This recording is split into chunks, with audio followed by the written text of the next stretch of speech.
Today is June 10th, and I figured I would do a quick little garden update. So the Black Beauty is getting huge, has a ton of flowers on it, and look how big these flowers are. All of the tomato plants this year seem like they have huge flowers. I mean, like all huge, and they're not all fused flowers. They are just really big flowers. I can't get over it. So here is the Black Krim. You can see those little baby tomatoes down there. And then we have the Ananas Noyer. Ton of flowers on that. Paul Robeson. No tomatoes on this yet. And then there's a little tomato here on the German Pink. You can see that little guy. And so over here in the last garden update video I did, I talked about how I took out everything in this bed, put peat moss in, fertilizer in, put a little bit of DE down to hopefully kill whatever flea beetles were in the ground, maybe any larvae that were in the ground. I put mulch over top of it, let it sit for a few days, and then I planted some stuff in there. And you can see everything in this bed now looks great. The peppers are nice and green. This volunteer tomato, don't know what type it is. It'll be a little mystery tomato. We stuck that in there. We have an orange marigold. Look at all of these radish seedlings. So I just sprinkled some seeds in here, scratched it in. I didn't cover them. I just sprinkled all the seeds in there and then just scratched it into the soil. I've been keeping it moist, and they all came up. Of course, I'll have to thin these out, and I'll leave like an inch or two around each one. But these are the early Scarlet Globe radishes. And then in the tray over there, unfortunately, every single seed that I planted in my Plant With Me video, the bugs ate all of them. I have a little calendula plant left, and it looks like a little tomato seed over there somehow, but other than that, they're all gone. So I took some volunteer tomatoes and stuck over there. There's 1, 2, 3. This one's definitely a Brandywine. I can tell by the potato leaf. But then there's 2 other tomatoes, just volunteers. I have no clue what they are. I pulled up the spaghetti squash that was right there. It was just completely tore up and like decimated from the bugs, so there was no use for it to stay in there. But the big spaghetti squash is still doing good. It's got a bunch of flowers at the base. It's starting to get its little vining parts here. The red habanero is doing good. When it was in this bed, when I was having the flea beetle problems and the peppers were dying, it looked really bad. But I put it over here. I also did the same with this soil. Turned it, added peat moss, added organic fertilizer, and planted this here. And it's doing really good. Actually, this is the ghost pepper. So this is the red ghost pepper here. And then we have the Tabasco plant. Also, you can see how nice and green this plant was. It was really like lime green, looked like it was lacking nitrogen or iron or something. Definitely doing better since I fixed all the soil. So we have the striped German there. I don't expect that to get very big. It doesn't get much sun over here. The shed and this giant pine tree really blocks a lot of sun, so that's just a little experiment, see what it does. You can see my sunflowers. Now I have them all down the fence line. There's a sunflower there, and then all along the fence down there. You can see little lemon Glade air fresheners. These are in my garden to repel the skunks, and it works very, very good. The skunks come in and dig up my plants. They dig up my flowers. So if you're having a skunk problem, try some lemon air freshener. We also use motion lights. Apparently skunks do not like light, so we've been using those, and in combination with the lemon scent, they have been staying away. So here's one of the zucchinis. It did get eaten up by bugs. I don't really see like many flowers coming out. I do see a little leaf right here, so maybe it'll get some growth on that. I'm going to sprinkle some DE on these, both of these zucchinis, to try to prevent the vine borers and the squash bugs. So we'll see if that works. There's my other sunflower. We have a celosia here. The orange hat dwarf tomatoes are doing good. We have the cilantro and the parsley. This zucchini is doing much better than the other one. This one you can see has pretty big leaves, and it's even starting to put some flower buds on down there. We have another volunteer tomato. So if you watched my previous garden update videos, all through my beds there are a ton of volunteer tomatoes.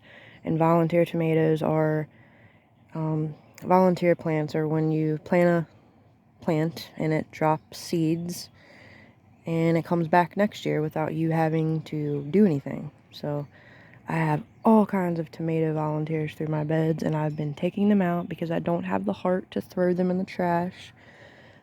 They've went through a lot of hard work to grow through all of these conditions, and I've just been planting them all along the fence line. So there's another sunflower. We have a poblano plant. No peppers on that yet. We have this Sugar Rush peach here. I don't know if there's any peppers on that. The little cayenne. Now that cayenne was right over here when I was having all those bug problems and soil problems, and it looked really bad, but now it's nice and green.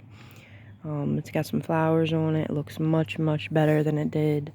So here's an empty spot. I'm gonna put some basil there.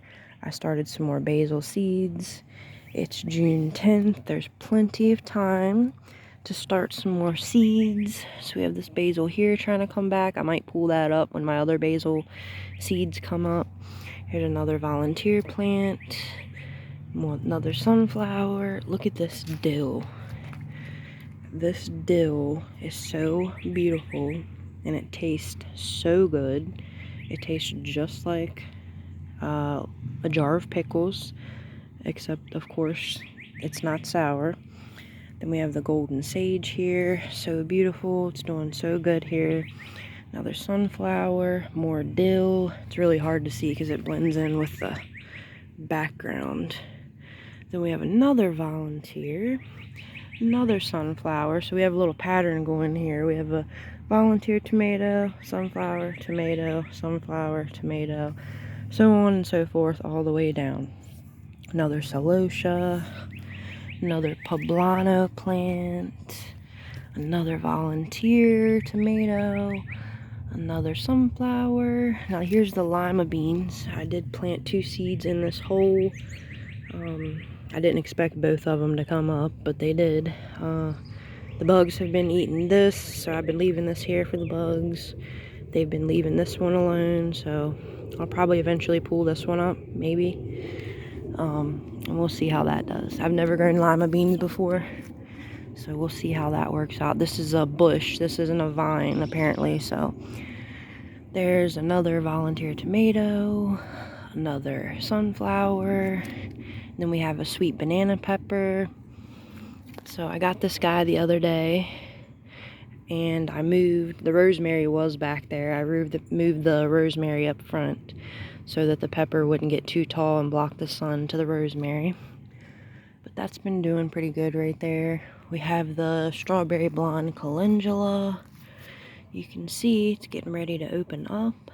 Has a bunch of buds on it there. And then we have some over here. And then a big one in the middle there. Can't wait until this guy opens up. I'm going to South Carolina on Tuesday to go to the beach, and I bet while I'm there, this beautiful flower will open up, and Luckily, I'll have my friend here, so maybe she can send me pictures while she's watching my house and taking care of my garden. Here's another sunflower. We have the lavender doing great. Little nasturtium popped up. Another little nasturtium. The chamomile's nice and fluffy. Yeah, I hope I get some chamomile this year, because everybody else's like Instagram and page videos that I'm watching, their chamomile has already bloomed and mine still has not. So I hope I get some chamomile this year. But let's go back to the vegetable beds. So here's a brandywine, tons of big flowers on it. We have another volunteer tomato, 2 sugar baby watermelons. I thinned these guys down, so there's going to be 2 plants there. Here are some Kajari melons. I think this is a weed. I've just been leaving it there just to see what it might be. Something. It could be a cucamelon. I have no clue yet. I forget what cucamelon seedlings look like, what ground cherry seedlings looks like. It kind of looks like a ground cherry seedling to me a little bit, but it might be a weed. I don't know. So we have the Kajari melons. We have this Ananas Noir. Ananas Noir means black pineapple in French. Then we have another black beauty with tons of flowers on it. A bunch of Kajari melons. 2 sugar baby watermelons.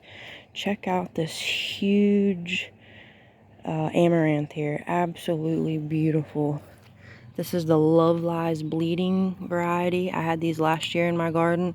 You can see it's starting to make its little, I call them dreads.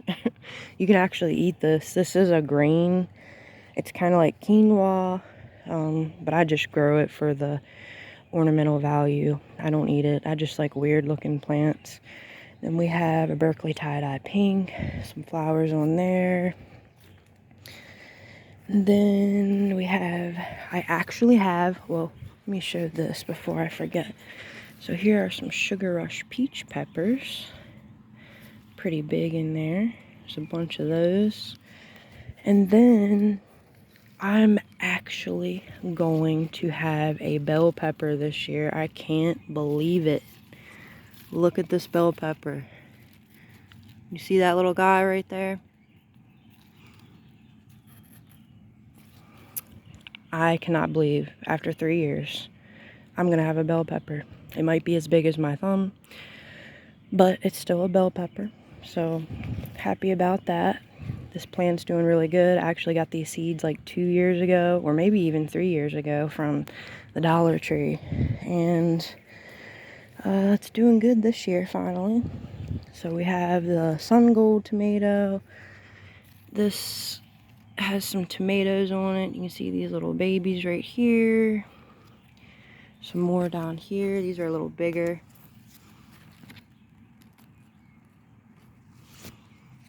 Another volunteer tomato. We have the sugar snap peas, moonflower here, the blue cream berry.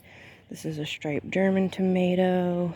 We have the mortgage lifter doing good. You can see all those flowers on it. The spoon tomato. Look at the little tiny flowers on the spoon tomato. So adorable. I can't get over that. So cute. More sugar snap peas. Another black cherry plant. Then we have blue cream berry. Another spoon tomato. This one went in really late. You can see this is a spoon tomato. This is a spoon tomato. This one went in really, really late. I actually thought this one was going to die in the little container I was growing it in, because I started this all from seed. And yeah, I didn't think they were going to make it. I'm very happy they did. So we have another sugar snap pea. These are the black strawberry. The new ones from Baker Creek. I know I always say that. But these black strawberry, here's another one. These were the tomato that was on the cover of the Baker Creek seed catalog. So they're the most beautiful tomato. Can't wait for those. Then we have the black cherry. And then we have the 2 tomatoes that I got from the Amish nursery. It's called Sunny Meadows in Sharpsburg, Maryland. We have a Braveheart cherry tomato. It's just a regular red cherry tomato. And then the Indigo Sun, which is like a yellow cherry tomato with black shoulders. You can see the anthocyanin on this, like the Black Beauty gets. Can't wait for these. I watched a lot of videos and a lot of taste tests on these, and everybody hates them. So I hope we like them. There's another Poblano, another Celosia, and then we have another Cherokee Purple with big, huge flowers on it. Sugar Baby Watermelon, the Kajari Melon, another Brandywine. Wait a minute, did I show this huge flower on the Cherokee Purple? No, I did not. So look how big this flower is. It looks like a fused blossom, but that thing is huge. I might eventually take it off because it probably will produce a tomato that's like deformed and weird, but we'll see how the tomato looks before I pull it off. And look at the flower on this black crim. Huge. Looks like another fused blossom. I might pull that guy off, the black crim plant, so it can focus its energy on getting a more established root system. It is very small. I had to pull the other one up because it got like a curly top, some type of disease or some type of herbicide. I don't know what it was, but I had to pull it up and plant another one, so this guy's really behind. Another Sugar Rush Peach. See all the peppers on there.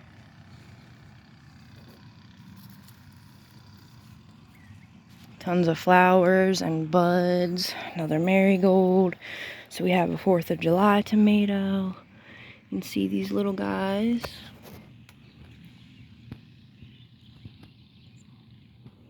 These guys will get like saladette size. They're not a big tomato.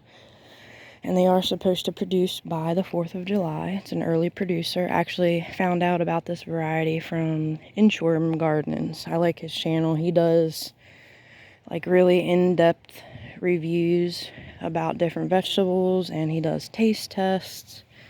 Look at this, another like crazy huge tomato flower.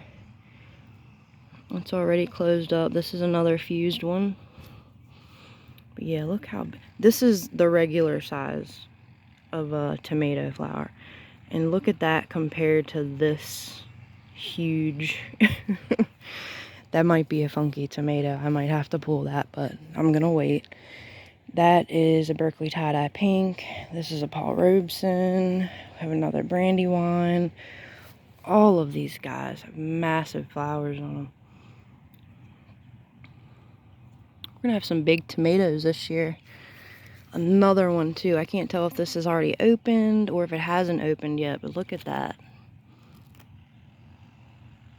Huge. And then another 4th of July. We have the mint here, habanero. We have the milkweed plant, some zinnias that I took out of the baking tray, the morning glory. I did my last video is about my pollinator garden. So if you want to know a little bit more about that, about these plants, you can watch that video. There's some more zinnias. There's a sunflower. We get the echinacea, the rose marble yarrow, star sister dahlias. This is a dwarf dahlia. Really, really beautiful. And then we have the apricot vincas, and then a darker pink vinca, little bee house. I'm actually afraid to get too close to this because I don't want to see what types of bugs are living in there. when I was carrying it from there to here to hang it over top of the pollinator garden. I've never ran so fast in my life because I didn't want anything crawling out of that while I was carrying it. But yeah, this is the garden update, and I will do another update on Monday before I leave, and we'll see how big everything gets then.